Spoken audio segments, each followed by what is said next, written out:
your source for all things Texas Tech. This is the Ask Level podcast from the Double T Sports Network.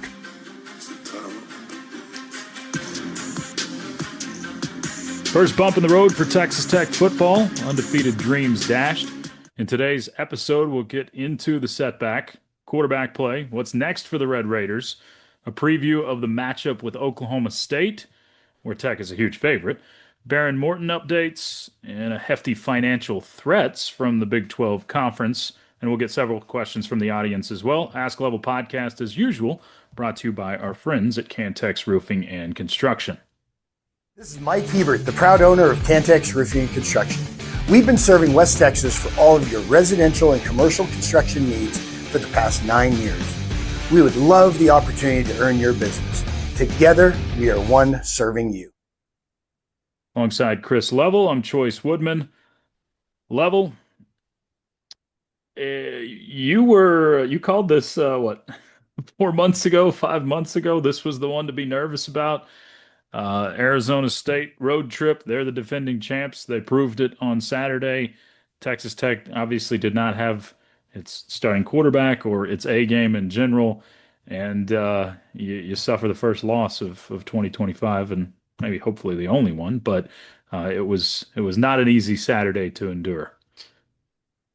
Yeah, no, frustrating day, I think. And I just knew they would be difficult to beat. They've kind of got this thing about them. And, so often in sports, it's about when you play people, and Utah didn't do you any favors by basically embarrassing, Yeah. Arizona State. And that's without Sam Levitt. I know some don't want to necessarily give him credit, but I just thought he was phenomenal. I thought he was really good, especially when he needed to be. And here's the frustrating thing. This is all semantics now, but they played, I don't want to say a perfect game, but they played the game on their terms, large in part. This is the way that their recipe for victory needs to go. And I think you have the ability to kind of play a variety of different styles. Yeah. But it really all went the way that they had to have it go. But they just kind of hang around and win it at the end. And this is exactly what they did. But you don't create any takeaways. A bunch of almosts there, and that was any one of those. The ball bounces the wrong way. You defend one of those chunk plays a bit different. They throw an offsides penalty on their one chunk play, which they were offsides or lined up offsides that should have been thrown. What was the one chunk play right before the half that allows them to take the lead going up 9-7. I mean, just a variety of like almost and like kind of and yet they played a really, really good game. You didn't, and yet you almost won. It doesn't matter because a loss is a loss. You don't get to redo it. You don't get to have Behren Morton in at quarterback. You don't get to switch up the timing of when this game was played or anything like that. And it's just that the part about it that I was dreading or was fearful of is not having the tiebreaker over them.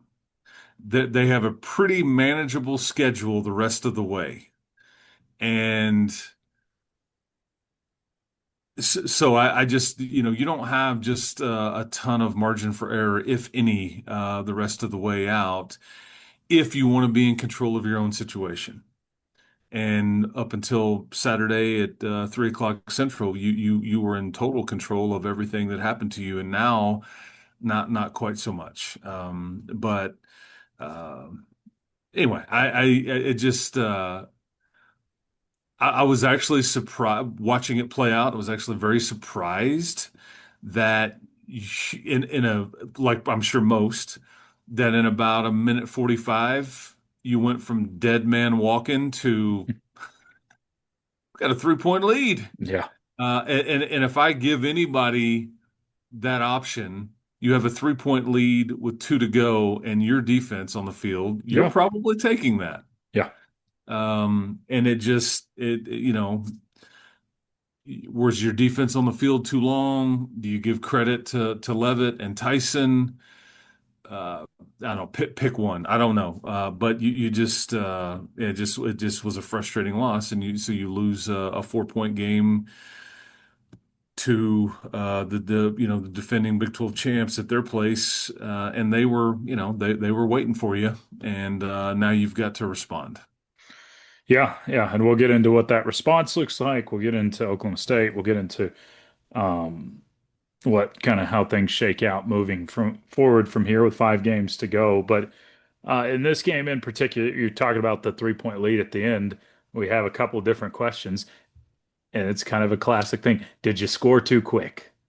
And I can't play that game with this. yeah, I understand the question, and it's a fair one to ask.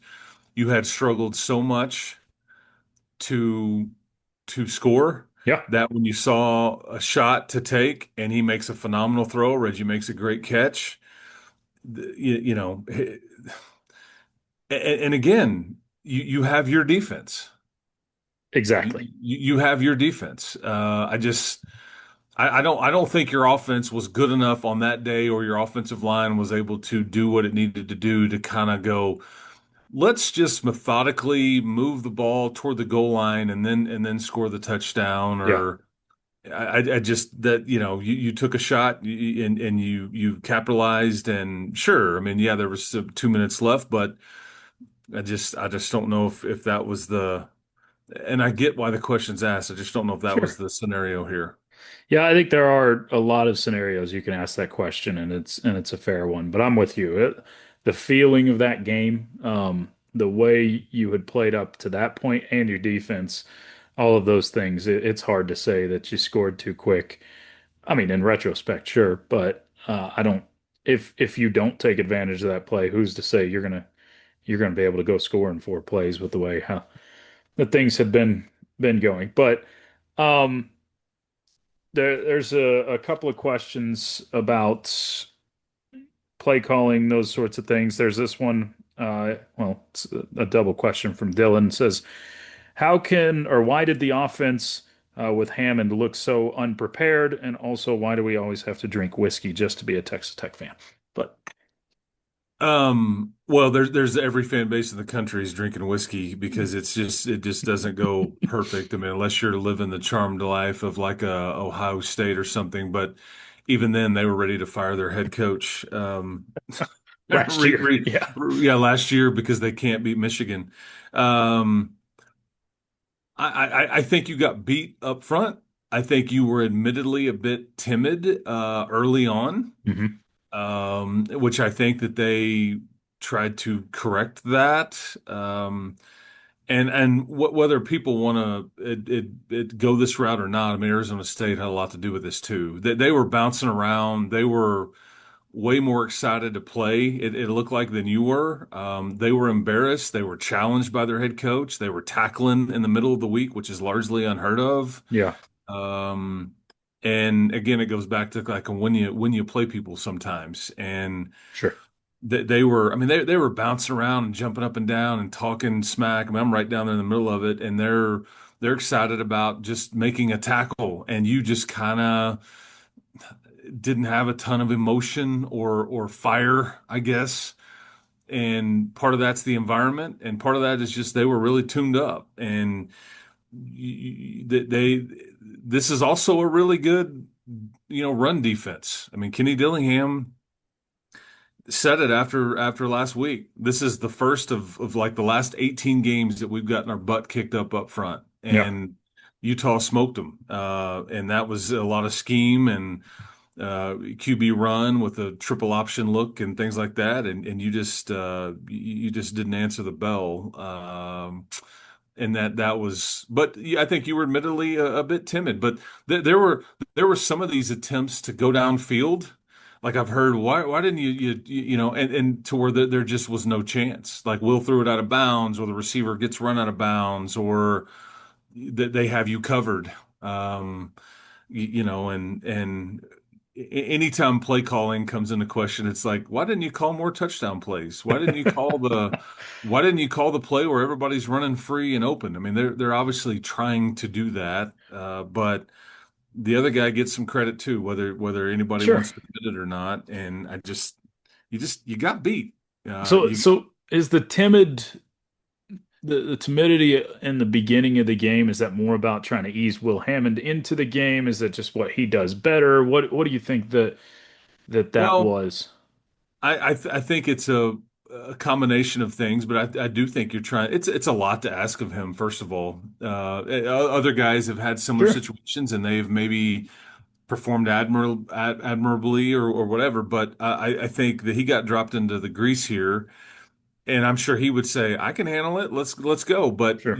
your last sight of him was not great throwing the football against Kansas. It just wasn't his best game. What you're going to remember about his efforts against Kansas, again, Yeah. he's coming off the bench, but he's running the ball. That's where he did his damage against the Jayhawks. And whether you're trying to ease him in or you're a bit just trying to protect him or making sure, hey, we just don't want to take too many chances, however you want to phrase it. Probably a combination of a lot of things. And then at some point you go, screw it. We gotta we gotta chunk it. We gotta go down the field. We gotta do this. We gotta do that.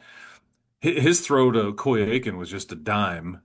Um, the one touchdown that was scored in the first half, but you could have used maybe some more of that. But again, I think you tried some go routes down the sideline and just they just looked like there was really not much of a chance for even a 50-50 ball to be completed because it wasn't even that. It was like thrown out Yeah. of bounds or you're just covered or, I just think Arizona State did a really good job. And, I think part of it too, Terrence Carter was not a part of the equation. Yeah. Jacoby Williams was limited large in part. Yeah, he had a few runs. He had a 50-yard kickoff return, but there were some in between moments where he's not in the game, or he's getting his ankle rewrapped, or Yeah. questionable and all that. So that also affects things as well. Gil asked the question, Level, why did we go away from Dickey, who was rushing for over 90 yards a game, to rushing a quarterback? And what in the world was the swinging gate punt call that almost cost us a turnover? I can't answer the punt. I don't know. They had shown that same. They had shown Formation. the same thing in every Yeah. punt previous.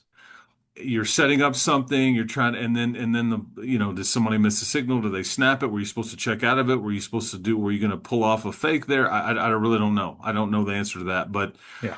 yeah, to have the bulk of your protection lined up off to the side on purpose, and then have a punt get tipped, you're going, and I don't know. We'll get some answers from Coach Perry Yeah. this week at some point. And yeah, I think you handed it to Cam some, but it just, even when you did, it didn't work great. They knew that he had ran for 200 and some 74 yards or whatever the week before. And the QB run game for Utah really worked well. I mean, Devin Dampier ran for over 100 yards, 3 touchdowns, and all those things. And so, were you trying to make them play it honest by respecting the QB run game? Because Will had looked really good running the ball in a variety of different ways and against a variety of different opponents up until that point, but Yeah. they had that well defended. They were just waiting for you, man. And I just, they played about as good as they can play on defense. Yeah. And that's a pretty good defense with a lot back with a trophy, on their mantle. Yeah. They didn't lose much. Cam Skattebo was their big departure last year. Large in part, most of those guys were playing were playing for those guys last year that and here's the crazy thing about Sam Levitt. Do you realize that he's only lost one Big 12 game as a starting quarterback? It was One. Lubbock. Yeah. That's That's it. it.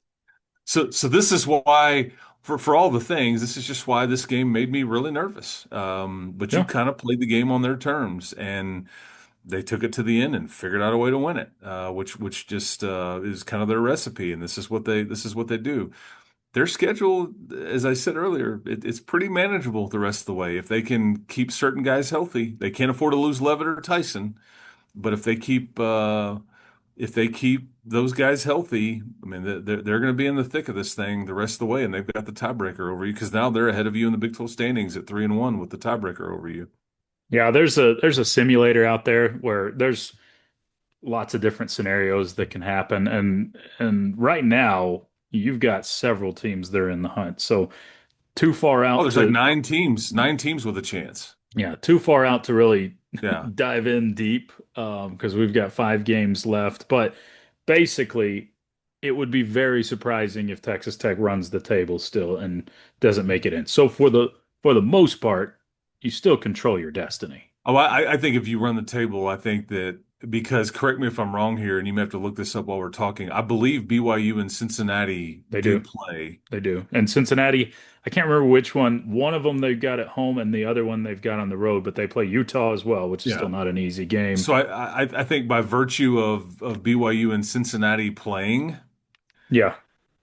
because that game is being played, I think, and then Arizona State factors into it as well. But I think if you win out, I, Yeah. I think you'll be in good shape. But that may be what it requires. We talked about this all summer.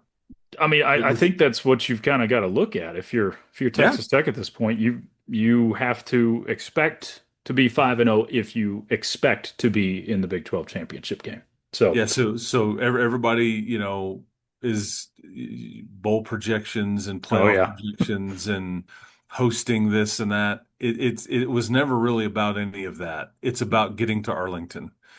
And we said all summer, your season was large in part going to come down to 3 games Hmm. in Salt Lake City, in Tempe, Arizona, and in Manhattan, So we Kansas. said a lot. Yes. And you knew that BYU was going to be your biggest home game. Yep. Nothing has changed. You've gone 1-1 in that 3 game road stretch. Yeah. It's probably going to require you to go 2-1 in that stretch, and you're going to have to win your biggest home game. I mean, right now it Now, feels like you've got 3 games that you can. I mean, nothing is for sure, but you can put as W's right now. I well, mean, yeah, Oklahoma State, West Virginia, and UCF, you feel really confident in those games. And it comes down to those other two that you're talking about. Well, if you can find a way to end up on the right side of those. So, um, a couple more questions before we get away from this game, the Arizona State game level. Let's go. This one from Kent. It says, "Is this a different game if we end up getting those turnovers?" well, sure. You have a shot at what, If you just have five one of turnovers here? if you just have one takeaway, Yeah. and I guarantee you that the defense would say they left that they left. I mean, again, the forcing fumbles is one thing, recovering them is another. But like you have an interception that hits you in the face mask that I think Brendan Jordan just it was a fastball Yeah. and was into he's looking back into the sun, but it's like Wisniewski has another shot at one sure. where Jacob he gives. Rodriguez it would have been a Oh unbelievable. yeah. Yep. Jacob Rodriguez has one on the sideline where Levitt just kind of threw it up in the air. Yeah. But again, at the end of the day, it's like 0 takeaways, and you have the one. And of course, it's a caught ball tipped up in the air, and they're just right there to catch it. I mean, it's just like Hmm. that's why you just kind of feel like it wasn't your day. Yep. And yet, you still had a 3-point lead with 2 to go. Yeah. Yeah. So So it just felt like level. We always knew you weren't going to blow everybody out every game this season. You knew that wasn't going to happen like you did through the first 6. But you knew you would have a adverse game, a game that you were going to run into some trouble. But this one did feel like you had um, a lot stacked against you. You had, I mean, you couldn't get the bounce of the ball. You had maybe some untimely or questionable penalties within the game. I'm not blaming it on that, but I'm just saying everything combined within this game. Obviously, you're not having your starting quarterback from the get-go. This was just a game that felt stacked against you, and you're still right there, but you couldn't find a way to to pull this one out, and Arizona State did, to their credit, because they had to. Um, And you're still probably staring at something remaining where you're going to have to win an ugly one to where you go, Probably, whoo. yeah, I mean that's still out there, and I thought maybe it was going to be this one yeah, because I think you would have just backed up out of there and said, "Survived, man. Doesn't matter how, but survived." And maybe that's still out there, but we obviously know that the two games that may be more present, sure, whether it's in Manhattan or at home versus BYU, but yeah, now you'll find out like where you're at with your sense of urgency because it just the dynamic around here changes quite a bit yeah. because you go from kind of scoreboard watching a little bit and you lose another one and you'll really be scoreboard watching Oh, because absolutely, it yeah. will be totally out of your control at this point, large in part. And so I just if I was you, I wouldn't chance it. I would figure out ways to you know Get them all. yeah. Yeah. Yeah, it's really going to come down to you're going to beat Oklahoma State, okay? They're reeling. I've never thought in my wildest dreams that you're in a Power Four league that a conference opponent would come in here and you'd be favored by 38 points. I mean, this is Crazy. this is a larger spread than like a Sam Houston or an Indiana State Right. or I don't know, pick one coming in here. They're averaging 16 points a game. They're giving up, 470 yards a game, which is like dead last in the country. They've lost 13 Big 12 games in a row. Their four Big 12 losses this year have been by an average of 25 points. So, you can even play with your food a little bit here and still win probably comfortably. I wouldn't advise that because again, we can talk about these things. You can't really chance anything, and everybody's going to go, you're Right. going to win. It's a JV team. It's a this or that. That sounds great, but you can't make the news for the wrong reasons on a weekend like this. But it's really going to come down to the two Right. weekends after that. That's where this thing will largely be decided, and whether you're in it or not. And everybody will feel great again Yeah. if you go 2-0 in the next 2 weeks, and then BYU's coming in here for what would be a massive Big 12 game and one of your biggest home games in years, similar to the Colorado game last year, but I think this one would Oh feel yeah. a It'd be lot bigger. bigger. It'd be bigger. Yeah. So I mean, there's not a lot to preview with Oklahoma State level because of all that you mentioned. They're basically the worst team in Power Four football. So with that, what's the approach with Behren Morton this week? Do we have any sort of injury update there? I fully expect him to play. Okay. I can't say that definitively. That's just my opinion. I Mhm. think that I go back to what Joey said back in I guess in between week 1 and week 2, Mhm. about being in rhythm. Yeah. And we've already laid it out here about how big that Kansas State game could be, and it will be. Um, and I think you want him in some kind of rhythm. I think he'll be healthy enough to play. I don't know what this week looks like. That's just my opinion on everything. And I think that ideally, you would love for this to be played out much like some of those first games of the season when you play well early, and he's in rhythm and offense is in rhythm, and you can kind of, really lean on them, and then Hammond finishes it. Now that's my perfect script. We'll see if that's what I get or not. I don't work in Hollywood. Yeah. Yeah, that would be a pretty good script there. But Yeah, I mean, and again, I don't feel sorry for Oklahoma State at all here. I mean, my daughter goes there. She's about to graduate from there. I've told yeah, her for weeks, like, hey man, tough. I hope we win by 50, 60, we 70. we owe them a few. I mean, Well, yeah, I mean, they've been the epitome of consistency up until 2 years ago. yeah, She actually, and she checks on me in our games every week. She's the yeah, best. And she's got some Red Raider in her and all that stuff. But she, um, she's coming home this weekend and everything. But I'm like, hey man, I sat in this stadium and watched 66-6. Ugh. I remember a lot of these Gosh. games when you were just reeling as a program and couldn't Yes. figure out what what, who the right coach was going to be, Yeah. and they're going to Austin and winning. They're doing this, they're doing Oh yeah. that. But Yeah. she also sat in the stands and was at a Big 12 title game 2 years ago too. I told her, I was like, I've never had the opportunity to be able to do that. So it's all good. I'm just saying, but yeah, they're a mess. So is there They're a mess. anything about them? Like I'm not trying to be disrespectful. Is there anything that even should make Tech nervous at No, I mean all? not necessarily. I mean Rodney Fields is a plus running back. They've got a defensive end named Wendell Gregory that is actually a Hmm. really good player that's going to be a hot commodity in the portal. They've had several guys get into the portal already. That's why it's a bit tricky trying to prepare for this game because it's their roster is a bit in flux.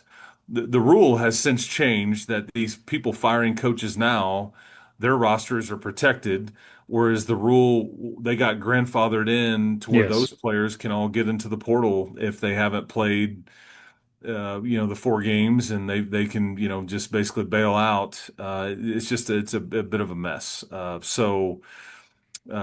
If Hoss Haney, I don't know anything updated there. If he were to play quarterback, he would scare you.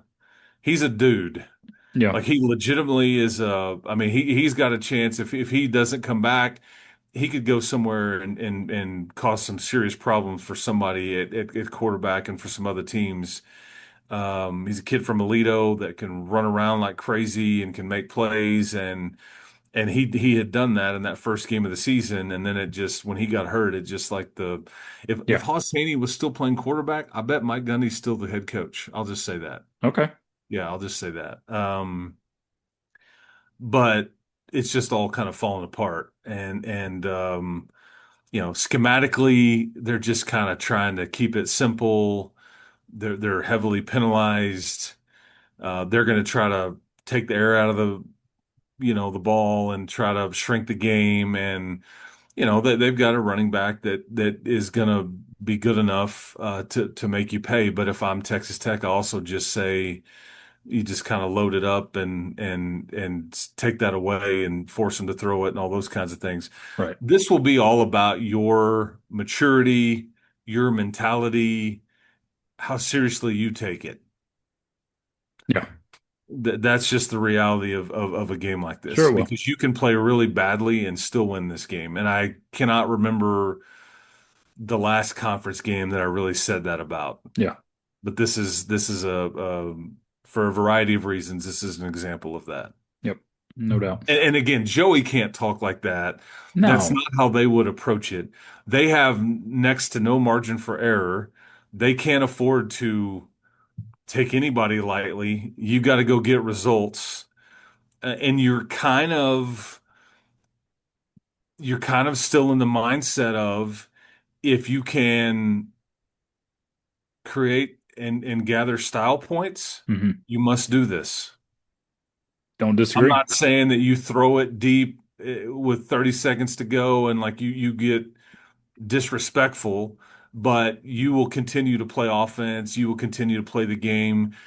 I think you should be able to do this and get your people out and still have success with some of the guys that haven't gotten to play a ton. This is just a weird dynamic this weekend. It's kind of like scary because you only have something to lose and not much to gain because of the expectation of the way that the Vegas is put on you and Yeah. all Yeah. that. But you got to go get a result, period. And you would like to try to get out healthy. I don't know if I would expect Terrence Carter to play in this game. Um, we'll see about Behren. Davion Carter, I think it's probably fair to kind of wonder about him aloud and see what you do there. But that's why it would be good to just take care of your business and follow the script, Yeah. right? And get some of those guys out and all those things. All right, level two, close it down. We got scatter shooting questions of tortillas, basketball, and all sorts of stuff. Um, Well, here's one that wraps up with that side of things. This is from Red Raider Playa on Twitter. I'm a huge fan of McGuire, but it feels like I've lost count of how many times I've questioned his clock management or decision making at the end of games. Am I way off, or is there a pattern here? Well, then anytime you lose, people are going to have questions about certain aspects, whether it was play calling or game plan or clock management. My one question would be, and I think I know why they did it. My one question would be, and I don't know if this is why this question is being asked, is like the whole offside penalty on the final kickoff, and then electing to have them kick it again, Yeah, which cost you some more, at the time, as we know, valuable seconds. And I think you're trying to let one of your guys go make a play right right. there and see if you can't bust a return. So this is the do are the 4 to 5 seconds more valuable to me, or is putting the ball in one of our playmakers' hands? And because keep in mind, you had a 50 plus yard return, you had some punt returns that kind of, and Hmm. so this is the okay, what do we do? And Yeah, this is what they went with. It didn't work, and and maybe you're asking about something different, but this is the what I noticed, and I think it's fair to ask that. But I think that's why they were doing it, and I think that's why they chose to do that, because they had busted a few returns earlier in the game, even in the second half, obviously. all right. Your thoughts on this is from Nick. Your thoughts on how Texas Tech is addressing the tortilla fiasco. So the Big 12 announced this week that there would be 100,000 one warning and $100,000 fine following if you have objects land on the playing surface, not the field, but the playing surface. So anywhere from the stands. So thoughts on that level? Okay, we'll find out as the week goes exactly what is and what isn't. Hmm. I think large in part, I almost halfway expect tortillas to just go away. It's a thing. There for a period of time, it wasn't really a thing. It was minor. Hmm. Last year when Colorado came here, it really became a thing, and it became more national. And then you get a rule in August, and then the 15-1 thing happens, and then it pissed everybody off, and it's become a thing. Funny, angry, tradition, pick one, or all the above. Um, I I will say this: I'm so sick of this subject. I agree. Yeah, I'm sick of this subject. But again, it's a real thing. I would also ask aloud too. I don't even know,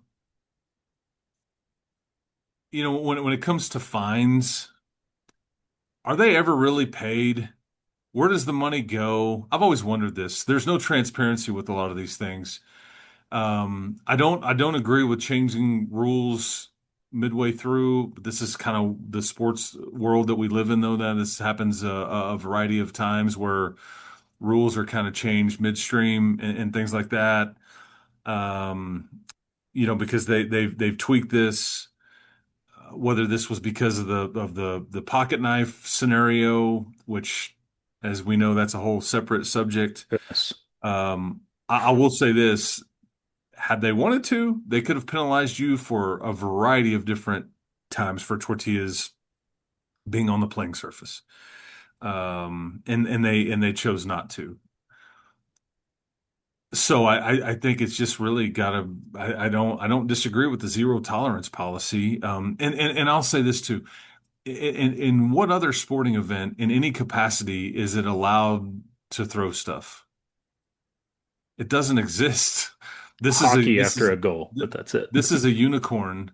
Well, and that good point. Good That's point. the only one I could think of. But Yeah, where they throw what, fish or hats or hats for, yeah, there's a few things that, yeah. I mean, but the hat that's trick, yeah, hat trick and all that. pretty well the only So thing. you're right. You called me on it. That's a good call. That's the only other thing I can think of. But I mean, most of the time when you go to a sporting event, if you buy a bottle of water, they'll take the cap away from you for Right. fear that, I mean, just yeah, it's so I hate it if it just goes away in a way, but I'm just I think that and here's the other thing, I'm not trying to spend too much time on this. Mhm. I don't know what Kirby or Joey or Cody or pick one would say, but it's impossible to police. You've got Sure it is. you've got the dynamic of people dressing up into your colors or other fans doing it and all those things. That is still going to be present, but I just think it may have to just go away. Look, And while they can't say it, the Big 12 could and let your mark be the bad guy. I don't know. It's a weird dynamic. I'm sure you'll get way more at the time that you consume this show or podcast. You'll have heard more on mhm. text plan and all those things. But I would just go back to it's really about the result of the game this weekend. It's not about the right to throw a tortilla or not, or the Big 12 ganging up on you. Um, you you can't handle not throwing them. Somebody can't because it continued to happen. This wasn't about the opening kickoff last week against Kansas. Right. I was down there in the middle of it. It's not a student section thing. It's not a West Side thing. It's just a totality thing. And if this is the rule, this is the rule. And you're gonna have to kick people out before.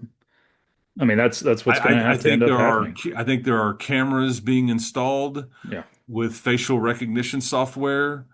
And I think that if you get caught doing this, I think you'll be banned from not just that game, but really tech sporting events going forward. I think that's the where you're at here. Yeah. And I don't think anybody wanted to have to go this route, No. right? No. This isn't what anybody's like, yes, okay, we finally get to, but this is just where because it cost your team and could have cost your team a lot more yards. And guess what? Right now, you're in a situation where No. you are playing extremely important football games Yes. with everything imaginable on the line, and you can't chance it. Yep. Totally agree. Yep. And I am with you. I am ready to stop talking about tortillas, and hopefully after this week, it is a almost non-issue. But we've got there's a couple basketball questions. We'll hold those over for next week because basketball season is way closer than some might think. What are we? Roughly 2 weeks out. So we'll talk some Yeah, basketball next time. there's a scrimmage against Iowa coming up this Yeah. weekend. So formerly the Drake coach. Yes. And I think that you scrimmaged Drake last year. He's now coaching at Iowa, and so there's a scrimmage this week with Iowa, and then you get ready for Lindenwood on November the 4th, I think it is, Or- and then Sam Houston, a few days later, and then away you go. Yep. It's right around the corner. But Oklahoma State this week, level. Hopefully we talk about a 7-1 football team when I we hope so. reconvene. I hope so. Yeah, Because you think you sounded somber coming on this podcast, man. Imagine losing Oklahoma State as a 38-point favorite, I don't want and to you'll even live sound in really that somber. territory. Yeah, that sounds terrible. All right, Yeah. Level. Have a great week, bud. All right, man. Appreciate it. You too, man. That is Chris Level. I'm Chois Woodman. It's been the Ask Level podcast brought to you by the Double T Sports Network. You've been listening to the Ask Level podcast, powered by the Double T Sports Network. Be sure to hit the like and subscribe buttons for more great content from all of our shows on the Double T Sports Network.